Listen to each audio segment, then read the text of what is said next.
Dan masih terkait dengan teroris pemirsa, operasi Tinombala terus dilakukan untuk memburu Santoso dan kelompoknya di hutan dan pegunungan. Lalu seperti apa perkembangan dan perburuan kelompok Santoso di Poso, Sulawesi Tengah? Saudara reporter kami, Mudrikan Nacong. Mudrikan, apa perkembangan terbaru yang signifikan diperoleh sore hari ini?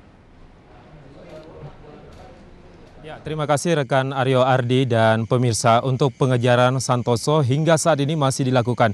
Dapat kami informasikan Santoso hingga saat ini belum ditangkap, namun anggota Santoso ini 2 hari yang lalu ini telah meninggal dunia. Ini satu berasal dari suku Aigar China dan juga ini satu dari Bima. Dan untuk penyekatan yang dilakukan dan pengejaran ini memang difokuskan, tadi ada pergeseran puluhan pasukan sendiri ini dari Nafu ke wilayah tepatnya Wuasa, ibu kota kecamatan Lore Utara, di mana puluhan dari personil TNI Polri ini diangkut oleh 4 mobil truk kendaraan taktis rekan Aryo. Nah, pergeseran dilakukan karena adanya indikasi bagian dari kelompok Santoso yang bergeser di wilayah Lore Utara menyusul adanya penangkapan pada tanggal 21 Maret di mana satu orang diketahui bagian dari kelompok Santoso yang berinisial SH. Dan pemirsa serta Aryo, pengejaran makin ditingkatkan setelah ditangkapnya dan tewasnya 2 kelompok Santoso seperti yang saya sebutkan tadi. Santoso hingga saat ini belum ditangkap dan tersisa 30-an lagi kelompok Santoso. Memang fokus pengejaran ini dilakukan pengepungan di daerah Lore Timur, Lore Utara, Lore Poro dan juga Lore Tengah.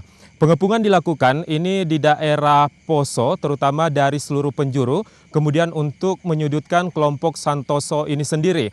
Informasi yang kami peroleh saat ini kelompok Santoso ini sudah mulai tercerai seperti itu karena terakhir yang seperti saya sebutkan tadi pada tanggal 21 salah satu anggotanya ini ditemukan dalam keadaan lemah dan mencari makan. Nah, kendala situasi memang menjadi perhatian serius terkait pengejaran Santoso ini. Hutan yang ada di wilayah Poso ini memang sangat lebat dan luas. Dapat kami informasikan untuk pengejaran ini juga arus barang dan arus manusia yang akan melintas di jalan trans yang ada di Nafu ini juga ditingkatkan, terutama pada kendaraan yang membawa barang angkutan diperiksa dan digeledah seperti itu. Dikhawatirkan ini bisa menjadi kurir atau media untuk menyuplai makanan dan juga persenjataan kepada kelompok Santoso.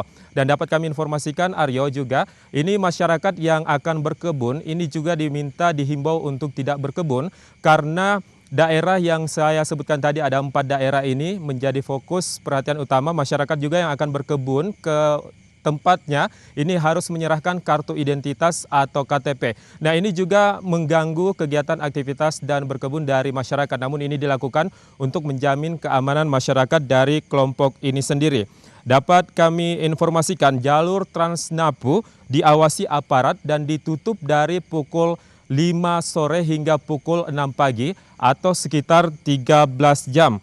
Dan pemirsa, untuk terkait adanya peristiwa di mana helibel yang jatuh, masyarakat di daerah ini sendiri juga mengibarkan bendera setengah tiang. Dapat kami informasikan data yang ada, kelompok Santoso telah tewas sejak 8 Maret atau 8 orang sejak operasi Tinombala 2016 dan 2 yang terbaru ditangkap. Informasi untuk pengamanan sendiri juga rekan Aryo, ini sejumlah jurnalis ataupun orang-orang yang tidak memiliki izin untuk masuk ke wilayah Nafu ini diharuskan kembali ke tempatnya masing-masing. Ada 5 jurnalis asing ini kemarin yang harus kembali ke Jakarta melalui Surabaya karena tidak memiliki izin peliputan, hanya izin di daerah Aceh dan juga izin wisata seperti itu. Dan dapat kami informasikan selanjutnya bahwa pengepungan ini akan dilakukan ditingkatkan karena sekitar 2.400-an personil TNI akan dipusatkan di wilayah ini rekan Aryo.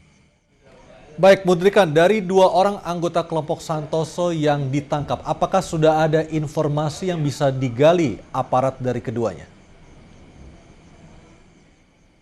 Ya, untuk informasi dari yang ditangkap ini kami belum mendapatkan informasi terbaru seperti apa, namun 2 warga yang tewas ini atau yang ditemukan terakhir adalah suku Aigur dan juga dari Bima sendiri. Dari suku Uighur ini sendiri atau dari China ini memang sudah dalam keadaan mati ataupun jasadnya membusuk. Sementara itu dari Bima sendiri ini sempat ditemukan dan ditanyai, namun akhirnya meninggal dunia. Seperti itu rekan Aryo. Baik, terima kasih Mudrika Nacong melaporkan dari Poso, Sulawesi Tengah di saat tim masih memburu keberadaan Santoso dan kelompoknya. Terima kasih Mudrikan.